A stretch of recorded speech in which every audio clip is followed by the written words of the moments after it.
En la línea al historiador Carlos Recio Dávila. Él nos va a invitar a un evento muy importante. Carlos, buenos días, ¿cómo estás? Hola, buenos días, Chuchuy. Buenos días, Edith. Carlos, Pues bien, tenemos una conferencia un rato más, en una hora más o menos, que voy a ofrecer sobre el habla regional del norte de México, que es un trabajo que, bueno, ya llevo muchos años y que afortunadamente está a punto de concluirse. Carlos, ¿y de qué se trata? Cuéntanos un poquito más detalle de lo que vas a platicar más adelante en esta conferencia. Sí, bueno, la conferencia trata de un diccionario que estoy haciendo desde hace, bueno, inicié hace como 20 años, pero ya en forma hace como 5 años, sobre el habla del norte de México.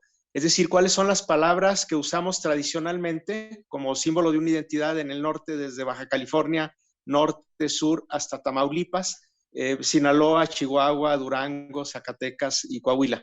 De manera que es un proyecto muy ambicioso que incluye pues cerca de 24,000 conceptos y lemas, es decir, frases, modismos, dichos, etcétera, que se usan habitualmente en esta parte del país.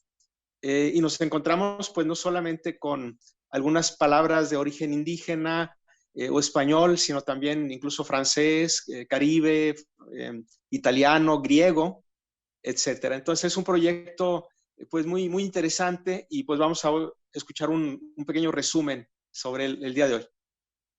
¿Cuáles son los modismos más acentuados aquí en nuestra región de todo esto que nos presentas?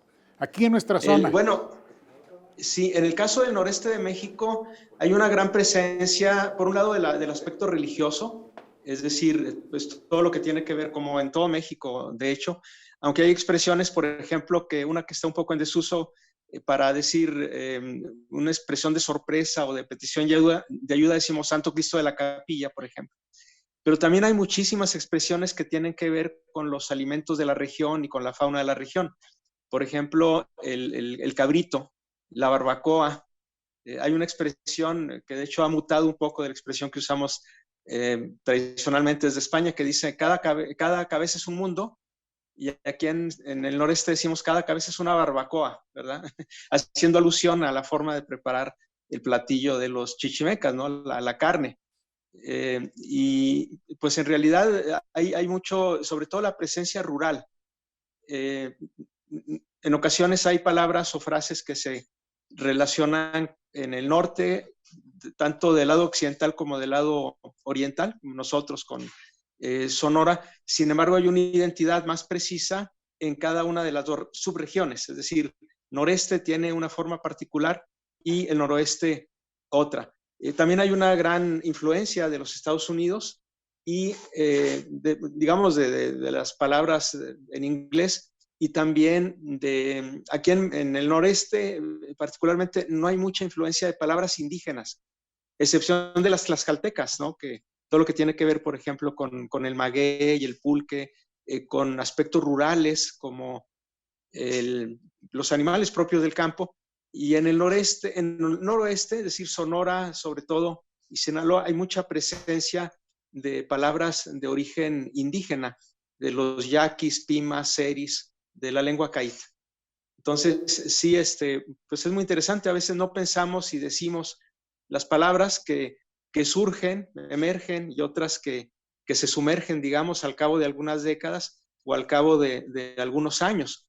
Hay, por ejemplo, una frase que me encontré en un libro de Abel Hernández, un diccionario de aquí de Coahuila, que dice tomárselas de Villadiego, que parece ser un regionalismo de Coahuila, pero que en realidad es español del siglo XIV más o menos, y que significa huir precipitadamente, ¿verdad? Por ejemplo, Carlos, también. antiguamente se usaba también, bueno, hasta hace 30, 40 años, frases como ecole qua, que es una frase italiana que significa así es, o comme ci, comme ça, que es una frase francesa que significa así, así o más o menos. Entonces, y por ejemplo, esas palabras pues desaparecieron, esos términos de origen extranjero desaparecieron. También las malas palabras, por ejemplo, la máxima grosería que escuchamos en México, me encontré con que tiene 140 acepciones, es decir, en el uso de las frases, en distintas derivaciones de la misma palabra, incluso se utiliza en Sonora como una forma de medida, ¿verdad? No, la ¿Cuál- puedes cuál- decir cuál con la- todas sus ¿Cuál la letras, que ¿eh? tiene que ver con la progenitora o cuál, o cuál, Carlos? ¿Perdón? ¿Cuál de ellas? Sí. ¿Cuál de todas las expresiones que usamos es a la que te refieres? La puedes decir con todas sus letras, ¿eh? Ah, bueno, sí, la palabra es chingar. Ah, ya, claro. Y en Sonora dicen una chinguedísima parte de algo, ¿verdad? Como decir una algo micra. muy, muy pequeñito, como una medida pues de alguna longitud o de algo, ¿no? Oye, Carlos, Y hay es muchos que, eufemismos, por es que ejemplo, también, perdón. Carlos, pues parte de nuestra identidad como norteños, pues es eso, ¿no? Que somos muy recios, muy, muy fuerte también, pues a la hora de hablar, ¿no? De expresarnos. Y pues ahí está, ahí se nota en la forma en la que nos comunicamos. Sí, definitivamente nuestra forma de hablar, y eso se puede atribuir a la geografía, al desierto, a las montañas, a la soledad en que estaban acostumbrados en los grandes paisajes desérticos nuestros ancestros, nos hace ser más, pues en principio poco expresivos históricamente y quizá con alguna dificultad para relacionarnos de una manera cordial. Es decir, a cambio, por ejemplo, de los veracruzanos, que hay una ciudad que es Alvarado, donde es muy tradicional por las malas palabras, o las zonas tropicales, donde la gente habla mucho, es muy cálida, es muy bulliciosa. En el norte, pues tenemos la tradición de ser más secos, más directos. Sin embargo, también utilizamos mucho, por ejemplo, en Saltillo, los diminutivos, que esto nos viene de los tlaxcaltecas, a fin de cuentas de la lengua náhuatl, que utilizaba de una forma la lengua que casi acaricia el oído, ¿verdad? Entonces todo lo que es chiquito, taquito, huevito, frijolitos, eso viene mucho de los tlaxcaltecas. Y si nos damos cuenta, por ejemplo, en Saltillo utilizamos poco los aumentativos. Tenemos el trenazo de Puente Moreno, tenemos la bajadota del Seguro Social, pero son raras, ¿no? Claro. Entonces, a fin de cuentas, lo que vemos es que las expresiones y los modismos forman parte de nuestra identidad, de lo que somos, de cómo nos concebimos en el mundo y cómo nos diferenciamos. Carlos, ¿en dónde, cómo ¿A podemos qué horas? conectarnos? Ajá. Ujú. ¿En dónde? ¿A qué hora será la conferencia y cómo nos podemos conectar? Sí, perfecto, sí.